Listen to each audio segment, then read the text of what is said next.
Welcome future आईटियंस। हमारा जो आज का टॉपिक है वो है solution of differential equations. Means differential equation को सॉल्यूशन जो है वो हम कैसे फाइंड कर सकते हैं। ठीक है, तो उसके लिए मेरे को डेफिनेशन बतानी पड़ेगी आप लोगों को। तो सॉल्यूशन की डेफिनेशन जो है वो देख लीजिए।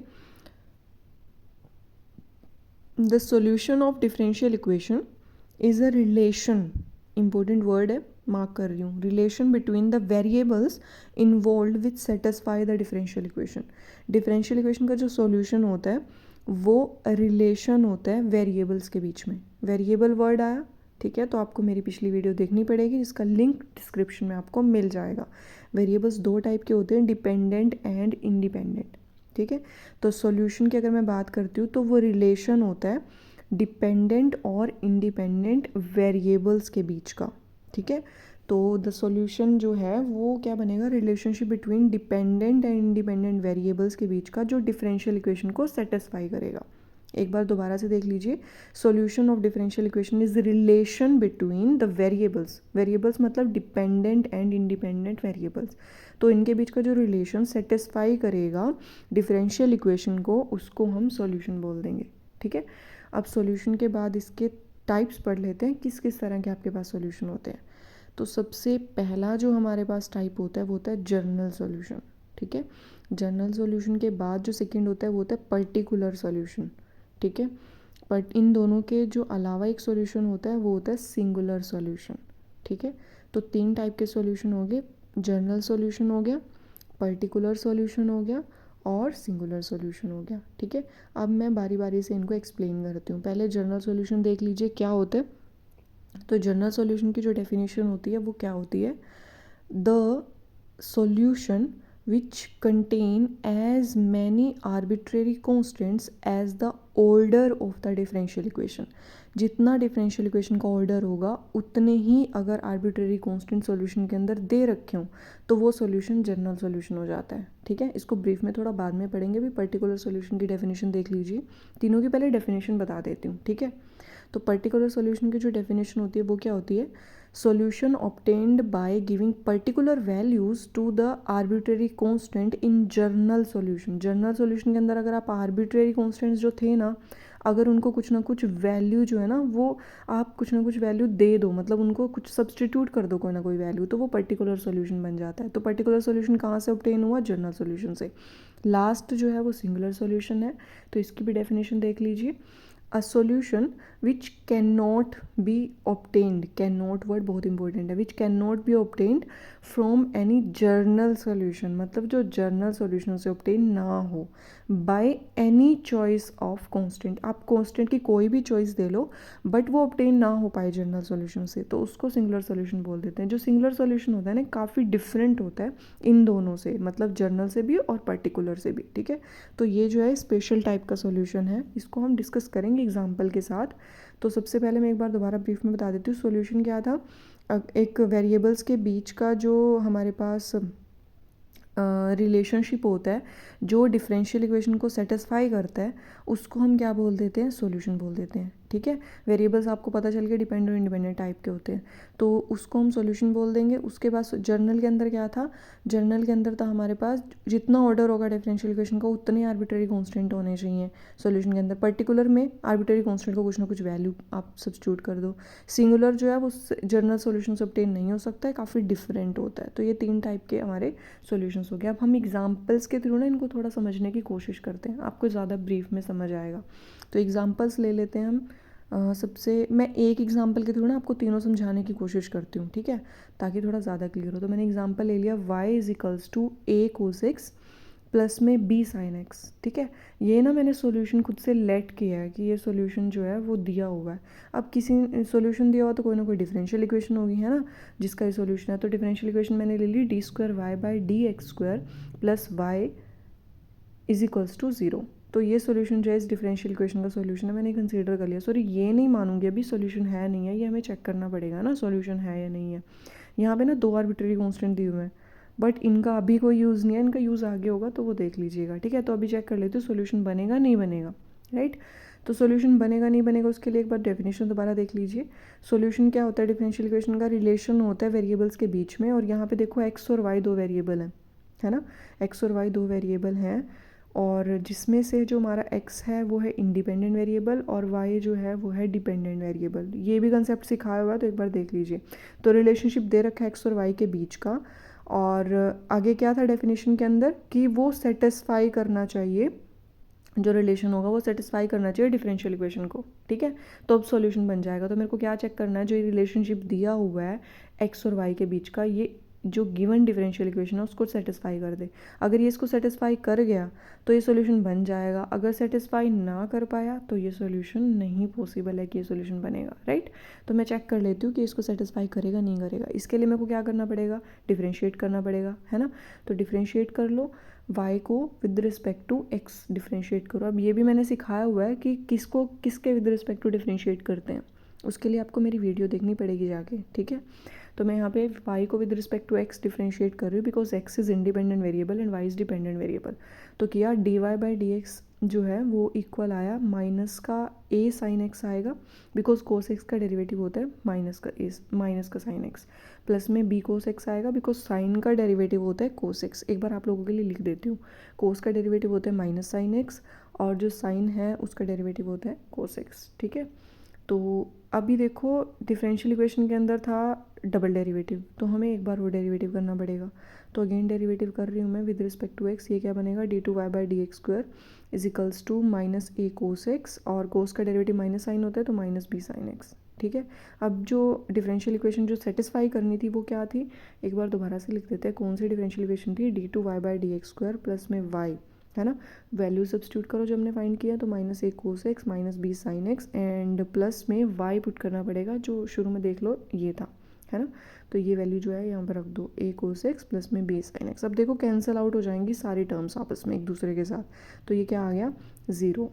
तो मतलब राइट हैंड साइड के बराबर आ गई, डिफरेंशियल इक्वेशन की जो राइट हैंड साइड थी उसके इक्वल आ गया। तो मतलब left hand side right hand side के बराबर हो गई है जब हमने y की वैल्यू सब्स्टिट्यूट करी, तो मतलब सॉल्यूशन बन गया ये, है ना।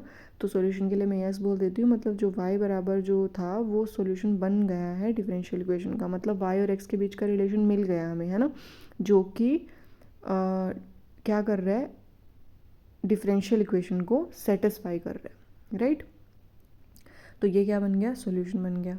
अब सॉल्यूशन के बाद मेरे को क्या चेक करना पड़ेगा कि ये कौन सा, मतलब जनरल सॉल्यूशन है, पर्टिकुलर है, सिंगुलर है। तो जनरल के लिए क्या चाहिए था, आर्बिट्रेरी कांस्टेंट और ऑर्डर बराबर होना चाहिए। अब देखो यहाँ पे ना ऑर्डर 2 है ना, साफ साफ दिख रहा है कि ऑर्डर जो है डिफरेंशियल इक्वेशन का 2 है ना।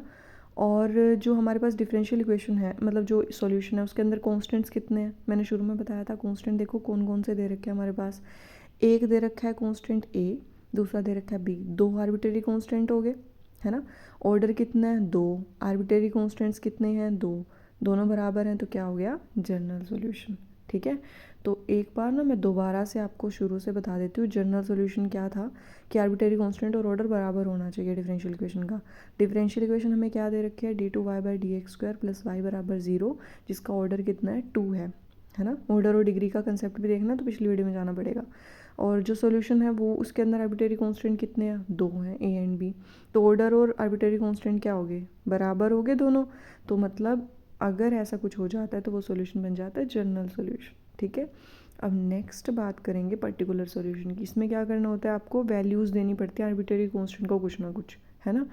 तो इसी एग्जांपल में मैं ना ए और बी को कुछ ना कुछ वैल्यू जो है वो सब्सटीट्यूट करके आपको सोल्व करके दिखाती हूँ कि पर्टिकुलर सॉल्यूशन किसे कहेंगे।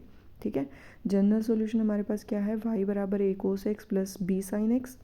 अब इसमें ना मैं कुछ ना कुछ वैल्यू सब्सटीट्यूट कर देती हूँ फॉर पर्टिकुलर सॉल्यूशन। तो मैंने क्या किया, a को ले लिया मैंने 3 सपोज कर लेते हैं, ठीक है, और b को सपोज कर लेते हैं कुछ भी 2 सपोज कर लो फॉर एग्जांपल, है ना। तो मैंने ये दोनों की दो वैल्यूज़ जो है ना, ये मैंने आर्बिट्रेरी कॉन्स्टेंट्स की वैल्यू दी है, ठीक है, a और b की। अब अगर मैंने वैल्यू दे दी तो मेरे पास सॉल्यूशन क्या बन गया, सॉल्यूशन बन गया y बराबर 3 कोस एक्स प्लस 2 साइन एक्स। ठीक है, अब बस ये चेक करना है कि सॉल्यूशन बनेगा नहीं बनेगा। अगर बन गया तो पर्टिकुलर सॉल्यूशन हो जाएगा, अगर नहीं बना तो क्या ही कह सकते हैं। तो डेरिवेटिव कर लो, डेरिवेटिव किया मैंने यहाँ पे, प्लस में 2 कोस एक्स आ गया। ऐसे ही डबल डेरिवेटिव करना पड़ेगा क्योंकि ऑर्डर 2 दे रखा है। तो यहाँ से हो गया -3 कोस एक्स और माइनस में 2 साइन एक्स। अब डिफरेंशियल इक्वेशन जो थी d2y by D x square plus में y बराबर 0, इस डिफरेंशियल इक्वेशन के अंदर इनकी वैल्यू सब्स्टिट्यूट कर दो। तो सब्स्टिट्यूट करने के बाद मेरे पास प्रॉपर जो है ये बन गया। और देखूँ अगर मैं यहाँ से कैंसिल हो रही हैं सारी टर्म्स तो क्या आ रहा है 0, तो सेटिस्फाई हो गया। ठीक है, तो मतलब ये वाला जो सॉल्यूशन है ये एग्जिस्ट कर रहा है। ठीक है, और सॉल्यूशन एग्जिस्ट कर रहा है, हमने आर्बिट्रेरी वैल्यूज़ भी दी हैं, है ना। तो ये क्या बन गया, पर्टिकुलर सॉल्यूशन बन गया। एक बार दोबारा से पर्टिकुलर सॉल्यूशन देख लीजिए। इसमें हमें क्या करना होता था, आर्बिट्रेरी कॉन्स्टेंट्स को कुछ ना कुछ वैल्यूज़ देनी पड़ती थी जनरल सॉल्यूशन के अंदर। जनरल सॉल्यूशन था ये, इसमें मैंने क्या किया, आर्बिट्रेरी कॉन्स्टेंट्स की वैल्यू सब्स्टिट्यूट करी। ठीक है, और ये भी सेटिस्फाई कर रहा है इक्वेशन को, तो ये क्या बन गया, पर्टिकुलर सॉल्यूशन बन गया। ठीक है, पर्टिकुलर सॉल्यूशन के लिए मैं ना अब सिंगुलर सॉल्यूशन देख लेते हैं, क्योंकि पर्टिकुलर सॉल्यूशन हमारा फिनिश हो गया। सिंगुलर सॉल्यूशन ना y बराबर 0 अगर मैं सॉल्यूशन लूँ, खुद से कंसीडर करूँ, देखो अब ना y बराबर 0 ना यहाँ से ऑब्टेन नहीं होगा जनरल सॉल्यूशन से, क्योंकि y बराबर 0 ऑब्टेन करने के लिए क्या करना पड़ेगा, a cos x और b sin x को बराबर होना पड़ेगा। सॉरी, a cos x को माइनस b sin x के बराबर होना पड़ेगा, और ऐसा तो कभी भी पॉसिबल नहीं है, ये दोनों कभी भी बराबर नहीं हो सकते। तो मतलब जो पॉसिबल नहीं है वो, मतलब y बराबर 0 जो है वो हम जनरेट नहीं कर सकते। बट अगर डिफरेंशियल इक्वेशन में इसको सब्स्टिट्यूट करूँ तो देखो इसको सेटिस्फाई कर रहा है। डबल डेरिवेटिव करूँगी 0 का 0 आएगा, y के अंदर 0 पुट करूँगी तो 0 आएगा, है ना। तो ये इस इक्वेशन को सेटिस्फाई कर रहा है, बट हम इसको जनरल सॉल्यूशन से ऑब्टेन नहीं कर पा रहे हैं, है ना। तो इसको क्या बोल देंगे हम, सिंगुलर सॉल्यूशन बोल देंगे। एक ऐसा सॉल्यूशन जो डिफरेंशियल इक्वेशन को सेटिस्फाई कर रहा है बट वो जनरेट नहीं हो पा रहा जनरल सॉल्यूशन से, उसको हम सिंगुलर सॉल्यूशन बोल देते हैं। अब इसके लिए ना मैं एक और एग्जांपल आपको लेके बता देती हूँ। तो ये मैंने एग्जांपल ले लिया, इसका सॉल्यूशन ले लिया, y बराबर e की पावर x। यहाँ पे ना आप कांस्टेंट भी मान सकते हो e की पावर x के साथ, बट मैं वैसे ही ले रही हूँ पर्टिकुलर सॉल्यूशन। तो y बराबर 0 देखो इनको दोनों को सेटिस्फाई कर रहा है इक्वेशन को, बट अगर यहाँ पे पुट करूँगी तो e की पावर x तो कभी 0 हो ही नहीं सकता, है ना। तो y बराबर 0 जो है वो सिंगुलर सॉल्यूशन है इस डिफरेंशियल इक्वेशन के लिए, क्योंकि वो जनरल सॉल्यूशन से ऑब्टेन नहीं हो रहा। तो देखो तीनों हो गए, जनरल पर्टिकुलर सिंगुलर तीनों समझ आ गए होंगे। ठीक है, अब ये तीनों, इसके बाद ना एक और कंसेप्ट है छोटा सा, वो मैं एक बार ही बता दूँ आपको। जैसे अगर मैं लूँ y बराबर a cos x लूँ, है ना, अगर मैं इसको सॉल्यूशन मान लूँ कि ये सॉल्यूशन है इस डिफरेंशियल इक्वेशन का, एक बार चेक ही करके दिखा देती हूँ कि डिफरेंशियल इक्वेशन को सेटिस्फाई करेगा नहीं करेगा, क्योंकि सॉल्यूशन तो तभी बनेगा, है ना। तो देख लो y बराबर a cos x मैंने लिया, यहाँ पे ना मैंने इसको डेरिवेटिव किया तो क्या बना, माइनस का a sin x। Double derivative करना पड़ेगा डिफरेंशियल इक्वेशन के लिए, तो दोबारा डेरिवेटिव किया, यहाँ बन गया माइनस का a cos x। ठीक है, अब डिफरेंशियल इक्वेशन में सब्स्टिट्यूट करो। जब डिफरेंशियल इक्वेशन में इसको हम सब्स्टिट्यूट करेंगे तो क्या बनेगा, माइनस का a cos x और प्लस में y मतलब a cos x, दोनों सब एक दूसरे से कैंसिल हो जाएंगे, 0 आ रहा है, सेटिस्फाई कर रहा है ना। बट अगर ध्यान से देखो तो आर्बिट्रेरी कॉन्स्टेंट जो है ना वो इसके अंदर एक ही है, तो देखना पड़ेगा सॉल्यूशन बनेगा नहीं बनेगा। अब चेक कर लेते हैं। ठीक है, जनरल सॉल्यूशन के अंदर क्या होता है, जितना ऑर्डर हो उतने आर्बिट्रेरी कॉन्स्टेंट होने चाहिए। यहाँ पे हमारे पास डिफरेंशियल इक्वेशन का ऑर्डर कितना था, 2 था, है ना, 2 ऑर्डर था। बट जो सॉल्यूशन के अंदर आर्बिट्रेरी कॉन्स्टेंट है वो कितना है, 1। तो ये सॉल्यूशन नहीं बनेगा, ये ध्यान रखना है। जितने आर्बिट्रेरी कांस्टेंट हो उतना ही, मतलब ऑर्डर जितना हो उतने ही आर्बिट्रेरी कांस्टेंट होनी चाहिए। अगर नहीं हो तो वो सॉल्यूशन कभी भी नहीं बनेगा, तो ये थोड़ा सा ध्यान रखना है ना। तो ये पूरा कंसेप्ट हो गया आपका सॉल्यूशन का, तीनों टाइप्स मैंने बता दिए अच्छे से। अगर समझ आए हैं तो बहुत अच्छी बात है, नहीं समझ आए तो प्लीज़ कमेंट करके आप पूछ सकते हो, है ना। तो अभी मैं एक नेक्स्ट टॉपिक इसी के अंदर कवर करा देती हूँ, क्योंकि उसके लिए अलग से वीडियो नहीं बनाऊंगी मैं, वो बहुत इजी टॉपिक है। तो वो टॉपिक है formation of differential equation. Differential equation की जो फॉर्मेशन है वो किस तरह से होती है, बट उसके लिए ना हमें अगर सॉल्यूशन गिवन हो तब हम मतलब जनरेट कर सकते हैं एक डिफरेंशियल इक्वेशन। तो अगर सॉल्यूशन गिवन हो, डिफरेंशियल इक्वेशन हमें बना के दिखानी हो, तो वो कैसे बनेगी वो बता देती हूँ। इसके लिए मैं सेम एग्जांपल कंसीडर कर रही हूँ, y बराबर a cos x plus b sin x। ये हमें गिवन है, सॉल्यूशन गिवन है, बट डिफरेंशियल इक्वेशन हमें बना के दिखानी है। तो अब देखो कैसे बनेगी। यहाँ पे ना 2 कॉन्स्टेंट दे रखे हैं, a एंड b 2 कॉन्स्टेंट हैं, राइट। तो ना एक चीज़ ध्यान रखनी है, जितने कॉन्स्टेंट दिए होते हैं ना उतना ही ऑर्डर पॉसिबल है हमारे पास डिफरेंशियल इक्वेशन का। ठीक है, और जितना ऑर्डर है उतने ही टाइम आप डिफरेंशिएट कर सकते हो इक्वेशन को, ये ध्यान रखना है।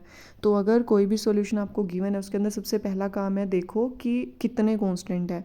जितने कांस्टेंट दे रखे उतने ही डिग्री का हमारा आंसर आएगा, उतने ही ऑर्डर का मतलब आंसर आएगा, उतनी ही ऑर्डर की डिफरेंशियल इक्वेशन आएगी, और उतने ही टाइम हमें डिफरेंशिएट करना है। तो 2 कांस्टेंट थे तो 2 बार डेरिवेटिव करेंगे, 2 बार डेरिवेटिव मैंने इसको कर लिया, पहले भी करके दिखाया हुआ तो एक बार आप देख लीजिए। उसके बाद क्या करेंगे, मैंने यहाँ पे नेगेटिव कॉमन ले लिया बस। ठीक है, अब देखो ये वाली जो वैल्यू आ रही है ना, right hand side a cos x plus b sine x, ये y के बराबर है। तो यहाँ से क्या बन गया, d square y by D x square बराबर माइनस वाई। इसको दोबारा से लेफ्ट हैंड साइड में ले जाओ तो ये बनेगा d two y by D x square plus में y बराबर 0। तो देखो डिफरेंशियल इक्वेशन जनरेट होगी अगर सॉल्यूशन गिवन था तो, है ना। तो ध्यान रखना है फॉर्मेशन कैसे होती है डिफरेंशियल इक्वेशन की, अगर हमें सॉल्यूशन गिवन हो तो वहाँ से हम आराम से बना सकते हैं। अभी एक और एग्जांपल मैं आपको लेके बता सकती हूँ, बट उससे पहले ध्यान रखना जितने आर्बिट्रेरी कॉन्स्टेंट्स हैं उतना ही ऑर्डर पॉसिबल है, ठीक है, और उतने टाइम आपको डिफरेंशिएट करना है। तो मैं एक और एग्जांपल लेके आपको थोड़ा सा बता देती हूँ। मैंने ले लिया y बराबर सी ई की पावर x, ये सॉल्यूशन दे रखा है। अब देखो कितने कांस्टेंट है, एक है, मतलब एक टाइम डिफरेंशिएट करना पड़ेगा। तो आप डिफरेंशिएट करो D y by D x बराबर सी की पावर x। अब ना यहाँ से c की वैल्यू को नेगलेक्ट कर दें, ठीक है, c की वैल्यू को जो है हम नेगलेक्ट कर देते हैं, मतलब नेगलेक्ट करने का मतलब हटाना होता है ना। तो हम c की वैल्यू को हटा देते हैं, कहाँ से, जहाँ से हमें सॉल्यूशन गिवन है। तो यहाँ से ना मैं क्या करती हूँ, ई की पावर x को ना लेफ्ट हैंड साइड में मतलब भेज देती हूँ। तो c is equals to y divided by e की पावर x आ जाएगा। अब इस वैल्यू को आप डिफरेंशियल इक्वेशन में पुट कर दो। तो यहाँ से बन गया y बाई ई की पावर x मल्टीप्लाई में ई की पावर x। ई की पावर x, ई की पावर x कैंसिल हो जाएगा। तो यहाँ से जो डिफरेंशियल इक्वेशन बनेगी वो बनेगी d y by D x is equals to y, right. अब y को लेफ्ट हैंड साइड में शिफ्ट कर दो तो ये हो गया माइनस वाई बराबर। तो ये डिफरेंशियल इक्वेशन आ गई जो मतलब जिसकी फॉर्मेशन हुई है थ्रू गिवन सॉल्यूशन। तो ये होता है अगर डिफरेंशियल इक्वेशन हमें जनरेट करनी हो बाय द गिवन सॉल्यूशन, ठीक है। तो ये कंप्लीट आपका टॉपिक कवर हो गया। अभी अगर आपको वीडियो ठीक लगी है, ठीक है, आपको सब कुछ समझ आया है, तो प्लीज़ चैनल को सब्सक्राइब कर दें, ठीक है, और वीडियो को लाइक ज़रूर करें जिससे मुझे मोटिवेशन मिलेगी, ठीक है। Thank you so much for watching my video.